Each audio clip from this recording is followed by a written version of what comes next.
Assalamualaikum warahmatullahi wabarakatuh. Waalaikumsalam warahmatullahi wabarakatuh.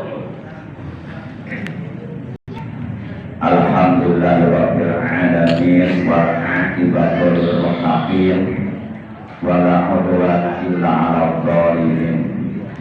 Allahumma shalli wa sallim wa barik ala imamil muttaqin sayyidil anbiya wal mursalin wa khatamin nabiyyin sayyidina Muhammad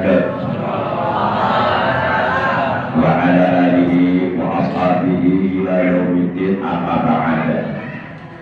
Ma'asyiral muslimin muslimat, bapak-bapak, ibu-ibu, para pemuda, para pemudi, remaja-remaja, santriawan-santriawati yang seluruhnya saya hormati, rahimakumullah wa hadakumullah wa hafizakumullah.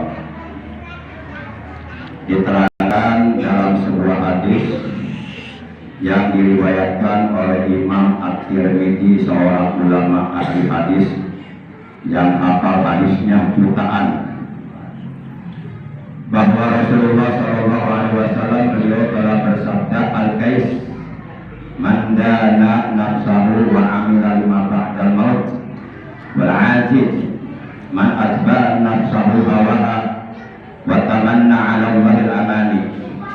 Artinya, orang yang kuat atau orang yang cerdas akal pikirannya, yaitu orang yang mampu menaklukkan atau mengalahkan atau mengendalikan hawa nafsu yang berada di dalam dirinya, dan dia selalu beramal, selalu berbuat baik, selalu beribadah untuk bekal sesudah matinya. Itulah orang yang kuat, itulah orang yang cerdas, yaitu orang yang mampu mengalahkan hawa nafsu yang berada di dalam dirinya. Wal ajiz, sedangkan orang yang lemah, orang yang tidak punya kekuatan, orang yang kurang cerdas akal pikirannya, adalah orang yang selalu memperturutkan keinginan hawa nafsunya, selalu dituruti keinginan hawa nafsunya. Dia tidak mampu mengalahkan hawa nafsunya yang berada di dalam dirinya. Dia diperbudak oleh hawa nafsunya sendiri untuk melakukan berbagai macam perbuatan maksiat, perbuatan dosa yang diharamkan oleh Allah. Dan ia mengharapkan berbagai macam karunia dari Allah hanya dengan angan-angan belaka.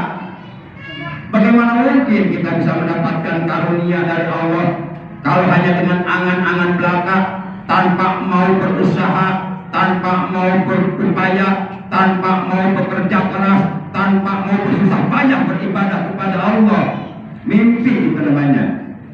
Bapak Ibu yang dirahmati Allah Subhanahu wa taala, di mana hawa nafsu yang berada di dalam setiap diri manusia, kata Allah dalam Al-Quran surat 12, surat Yusuf ayat 53, kata Allah, innan nafsa la'ammaratun bisu'. Sesungguhnya hawa nafsu yang berada di dalam diri kita itu selalu mengajak, selalu mendorong, selalu memerintahkan kepada kita untuk berbuat dosa. Ada nggak orang nafsu pengen tahajud? Ada nggak? Nggak ada. Jarang, walaupun ada paling satu orang. Ada orang nafsu pengen makan, banyak. Nafsu perempuan, banyak. Nafsu jabatan, banyak. Nafsu pangkat, nafsu pengen baca Quran, Banyak. nafsu itu cenderung kepada keburukan. Manusia kalau hidupnya selalu memperturutkan keinginan hawa nafsunya, nggak usah setahun, nggak usah sebulan, nggak usah seminggu, nggak usah sehari, nggak usah 1 jam, nggak usah 1 menit, 1 detik, hawa nafsu diperturutkan, maka dia akan melakukan pelanggaran agama, maka dia akan melakukan perbuatan keji. Bapak Ibu yang dirahmati Allah Subhanahu wa taala.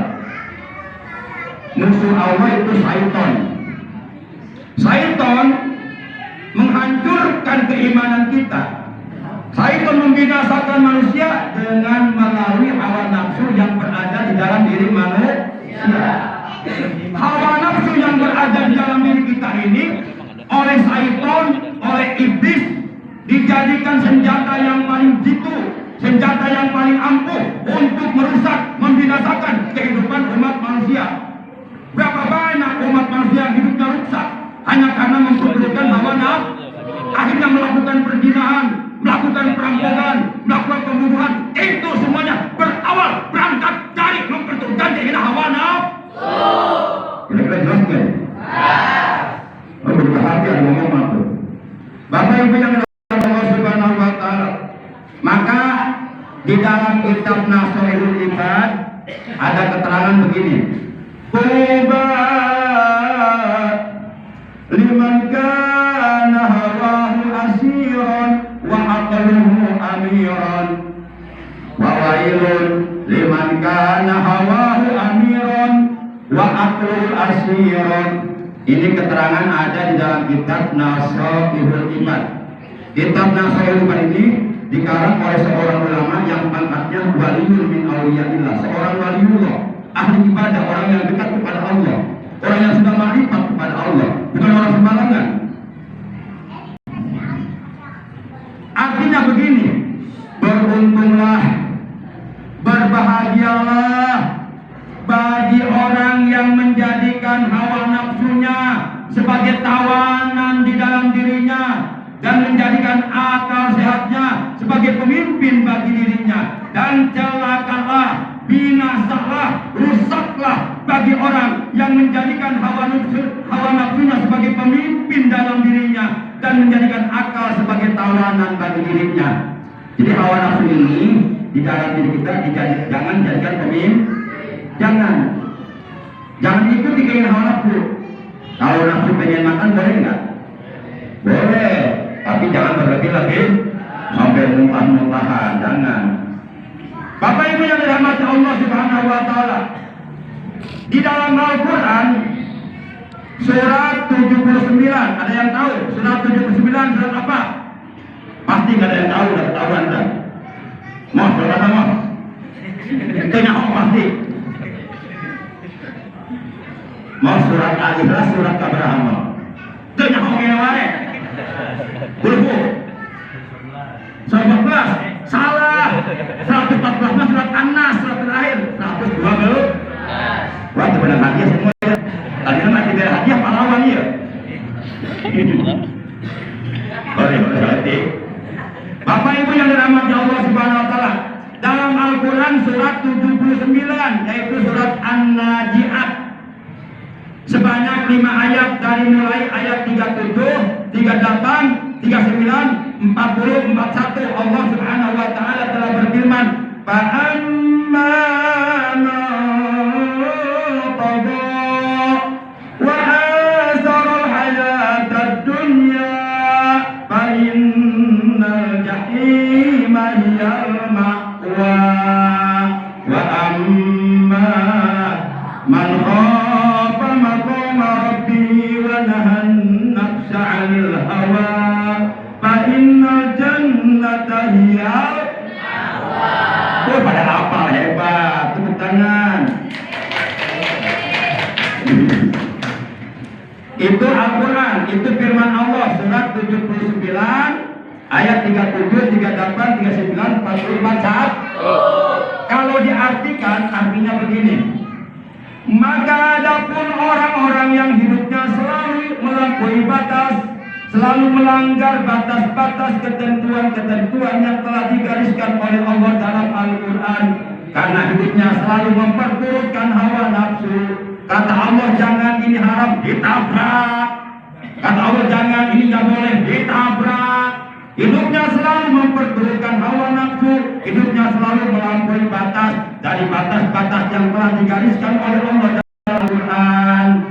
Dan ia lebih mengutamakan kesenangan dunia dan melupakan kehidupan di akhirat. Fa inna jahim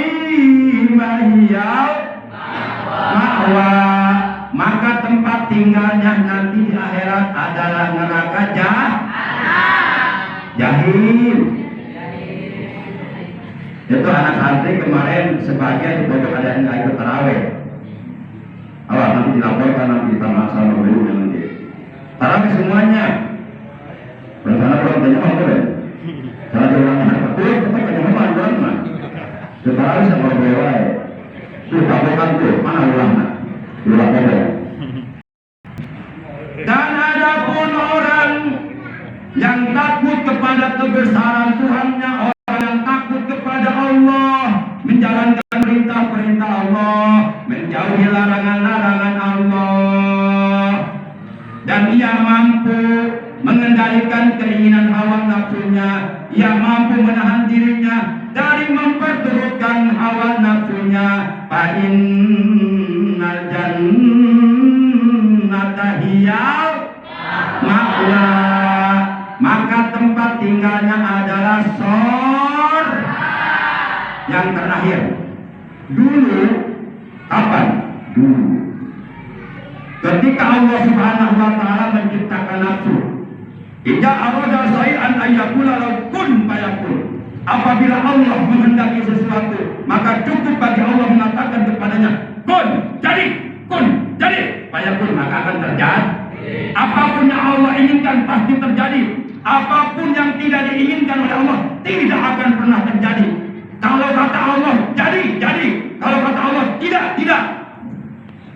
Bapak Ibu, ketika Allah menciptakan nafsu, setelah nafsu itu ada, nafsu dipanggil oleh Allah. Ya nafsa, akhbiri man ana wa man anta. Fa'al.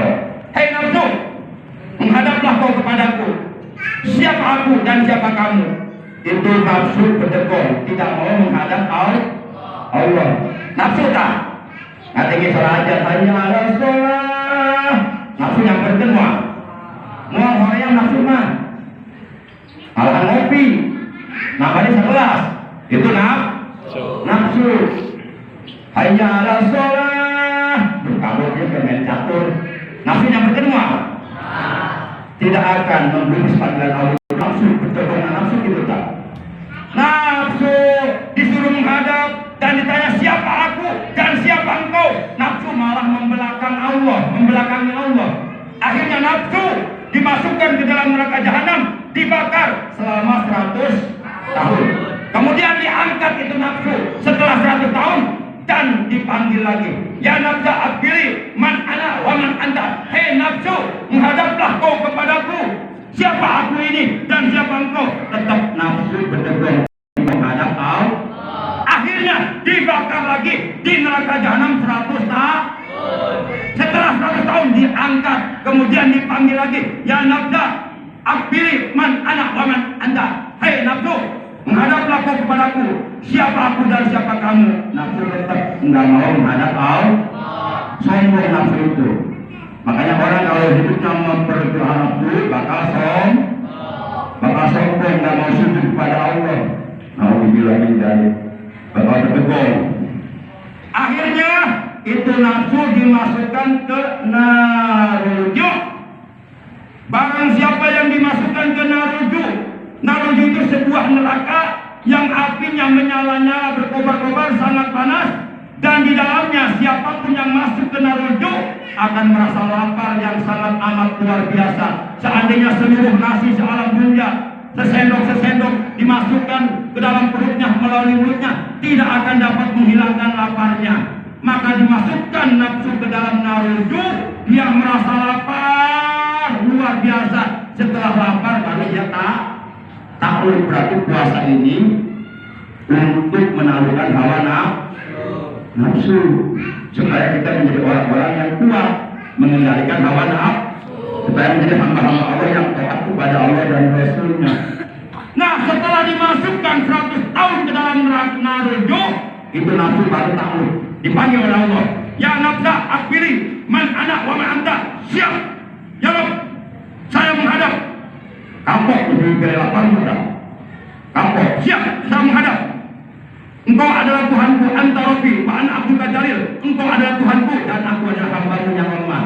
Baru nafsu mau menghadap, baru nafsu mau mengatakan bahwa Allah Tuhannya dan dirinya adalah hamba Allah.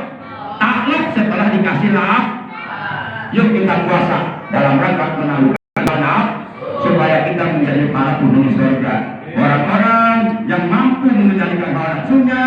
dan dia terus beribadah kepada Allah, tidak diperbudak oleh orang sunnah, maka tempat kembalinya adalah surga. Jadi kalau kita ingin masuk surga, yuk kita jadi orang-orang yang kuat untuk melawan hawa nafsu. Demikian kursus dari Al-Fakir.